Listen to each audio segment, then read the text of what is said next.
And the next recipe, which is extremely hearty and comforting and soothing for the winter months, is chicken and dumplings.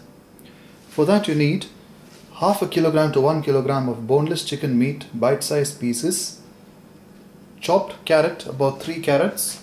Alternatively, you can also add in 1 or 2 sticks of celery along with the carrots. You need 1 onion chopped into fine pieces.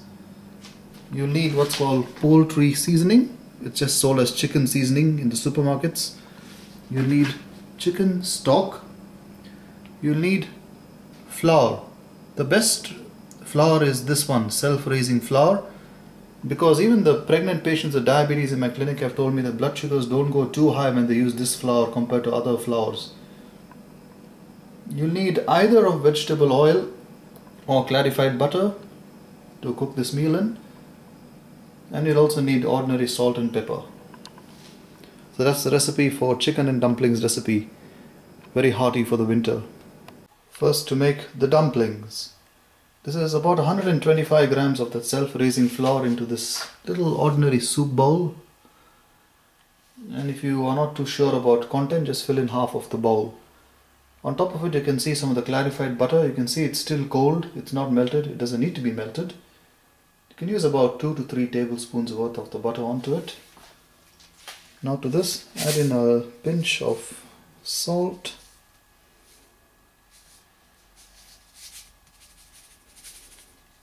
To that, add in some pepper, and then mix all this together with a spoon or with a food processor. I prefer a spoon. Then to that, add half a cup of water. So this is the standard sized mug, only half of it of water, not 1 cup of water because that actually wrecks the recipe. So only half cup of water. After adding the water to the clarified butter and the flour, this is how it should appear, and the word for it is a dough, spelled as D-O-U-D-G-H, D-O-U-G-H, dough. This is how the dough should appear. The next step is to divide this dough into about 4 or 5 pieces of any shape you like. You can put specific shapes you like. You can put any ordinary spherical shapes, and that is the unbaked dumplings. And after baking that, it becomes dumplings. So now I'm going to divide this dough into 5 pieces which I prefer, and I'm going to place it in this sort of aluminium foil, and I'm going to place all this into the oven, and I'm going to bake it at around 200 degrees for about 20 minutes in this, and that will create the dumplings. Here are the dumplings made out of the dough. I've taken 6 random pieces in any shape, and I'm about to add it into the oven, which is fully heated on, fully turned on at 200 degrees for about 10 or 20 minutes. You can go up to 40 minutes if you prefer. There aren't any strict rules. I'm going to transfer all the dumplings into the oven, and after half an hour it will be all neatly baked, just like you're baking cookies or biscuits or cakes. The next step is actually heating all the chicken in vegetable oil, and the reason we use vegetable oil is because olive oil makes the recipe bad. Olive oil will burn, and therefore one must only use vegetable oil for heating the chicken at this point. Any ordinary temperature. Once the oil is starting to burn, then we add all the chicken. You can add them in batches or you can add them all in one go. We don't want to steam it. We want dark brown and crispy look to the chicken on all sides. You can even use turkey meat in this recipe instead, alternatively. But we want a very good smell and we want it to look very crispy. That's the time you know when you must take it out of the pan. So I'm going to add the chicken to the oil now.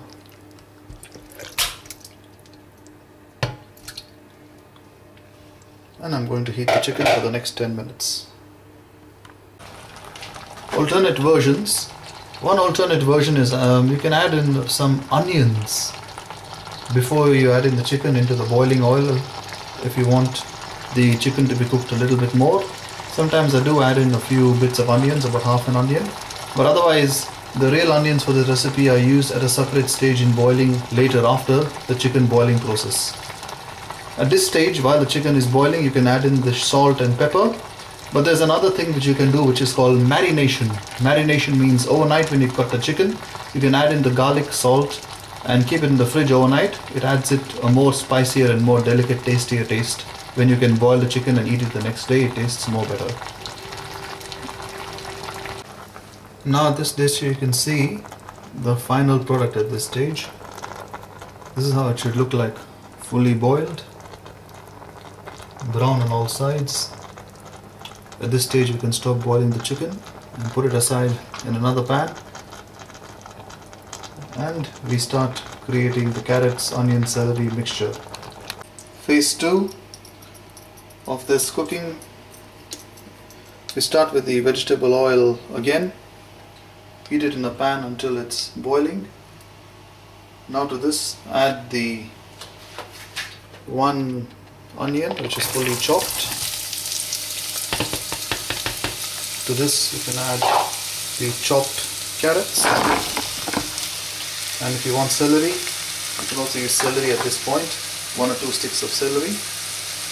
Cook them together, and after this has been cooked, then we add the recently made chicken mixture which I've taken out of the pan, just boiled a few moments ago. That goes into this once it is fully completed. Once you see that the onion carrot mixture is cooked, now to this mixture add in the chicken which you have just boiled. It contains its own stock as well. Nevertheless, this is a chicken stock tube. Here's a version from the supermarket. This is it opened. You can add one of that into this mixture, and also add in about 3 or 4 sprinkles worth of chicken mixture at this stage.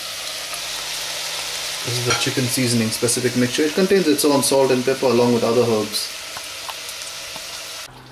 Meanwhile, here's the action in the oven. You can see the dumplings are almost done. Need not be extremely hard, even a soft little cut in them is fine.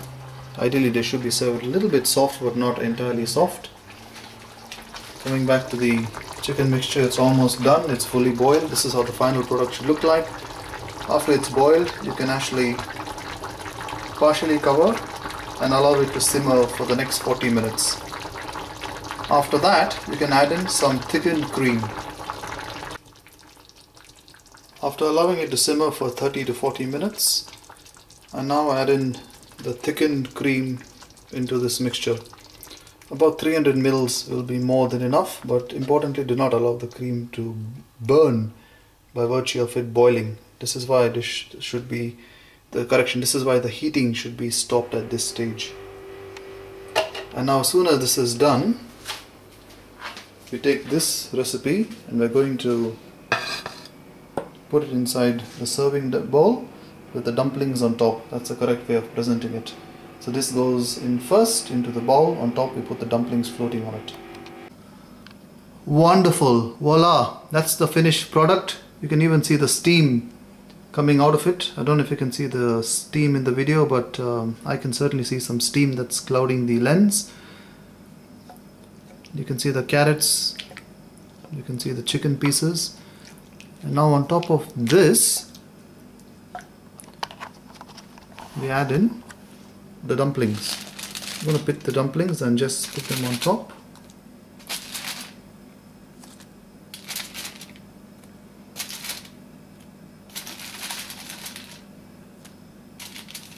And that is a completed recipe. When you actually eat it, the dumplings, you can break it with a spoon and it will absorb all the mixture, the liquid mixture of the chicken, and it will be extremely tasty. So very close up. You might want to consider cooking this very soon, especially for the winters. It's very heartwarming and very filling for the winter. Very popular dish which I use for the winters. You can even store it at your workplace, but I often find it tends to decay after 3 days, so I quickly eat it within the first 2 days. Thank you very much for your kind attention, and enjoy cooking chicken and dumplings for the winter.